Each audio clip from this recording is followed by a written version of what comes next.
now to answer your question, why the name My Own Redeemer? It's kind of my way of saying I take responsibility for myself, good and bad.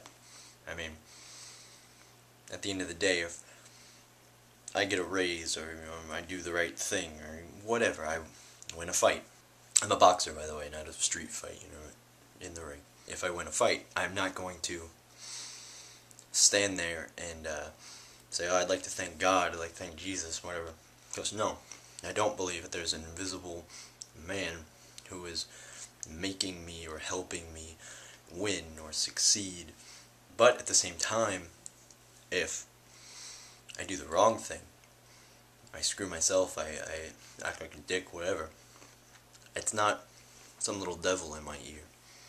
I take responsibility. I mean, I have to stand on my own 2 feet, own up to what I did wrong, and fix it, if I can. And I know that you're not supposed to answer a question with a question, but when you ask me what the purpose of all this is, what's the purpose of life without a God, my answer would be, do we need a purpose? And why is dying and going into the clouds where you get to worship your Creator any more purposeful than just living here and now? To me it isn't.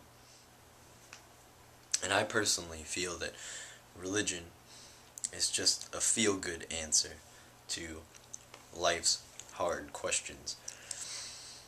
And I think you give, with that question and your points following, I don't know if you necessarily prove my point, but you definitely help it hold a little more water by, your, logical conclusions of atheism and how, it's all for nothing. It's like, but it's the truth. Going off on a tangent, I know. Sorry. But the truth is the truth. Sometimes you might not like it. Sometimes the truth is you die and you just go away.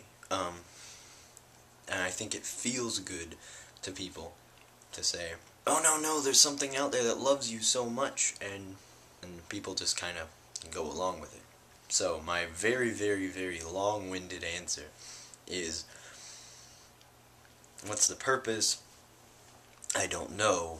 Maybe there is no purpose. Maybe the purpose is just to live here and be happy. I mean, consider yourself lucky. We could have never been here. We could have never been us. We could have been fiddler crabs or nothing. But instead we were human beings that can walk and talk and love and hate and experience everything there is to experience. So let's do it. Who cares about the purpose? Now, the reason why we desire a purpose is because we're so much smarter than that fiddler crab. I mean, he wakes up, goes out and looks for food, and then goes to sleep again. I mean, even your pet dog, it wants love, attention, water, food, takes a shit 2 or 3 times a day, and then that's it. It never contemplates death or, anything like that. But we do. We know that this is all going to come to an end. And we don't want it to come to an end. People kind of like life, most people, anyway. So they make up some life after death. But that doesn't mean it's real. Like I said, it's, so what? I mean, I can imagine some big furry blue bear that's gonna give me candy for eternity. But it doesn't mean it's real. It's just a feel-good answer. And some people don't just imagine a God, they just follow one that's been followed for thousands of years. And the basis of morality question. I love it. I figured I was going to get this one. Because so many Christians believe that morality began when Christianity began. And it's like, you do realize that there were codes of laws found thousands of years before Jesus or Yahweh or Moses. Christianity didn't invent morality. Religion didn't invent morality. Morality came into play when people who realize there are certain things that are just right and are wrong. Killing someone else, not a good thing. And we could all agree on that.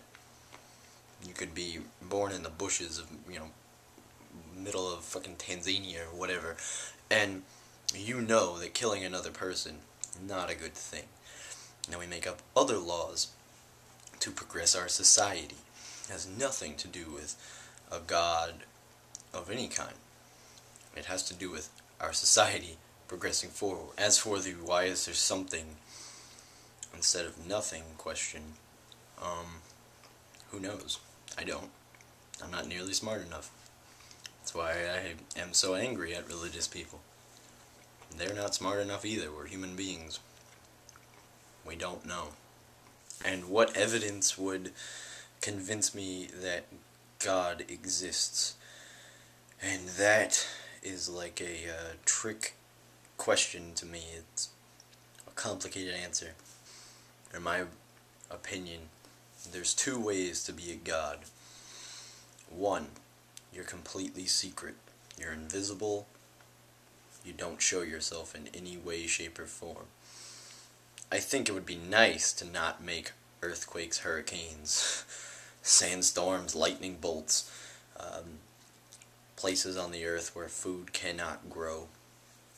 That would be nice. But other than that, I would just stand back. Don't say a word. Don't let them know. No miracles, nothing. The good ones are good. The bad ones are bad. There's nobody worried that they're being watched. They're just living life. And you get to see them how they really are. Then there's the, I'm God, I'm here all the time. You show yourself every day. And not the ways that the Christian God shows himself. I mean, you literally show yourself. Instead of blue sky, it's God's face. But in my eyes, there's no in between. There's no, I left you a book and I perform miracles every day that could easily be mistaken for just everyday events. That's not the way my God would play it. If God exists, it just doesn't make sense. Letting some people know. He shows himself to all the people in the Bible. Every now and then he'll take somebody off to the side and two angels will pop out to him and tell him some secret. But he won't share it with the masses. Nope. That's not his way of doing things, which just doesn't make sense to me. So I guess my, again, long-winded answer is none. Either there'd be absolutely no evidence whatsoever, or I would just see him. But none of this bullshit where it's little scraps of evidence here and there. That doesn't make sense to me. So that's it. I will have some questions posted for you very soon. Right.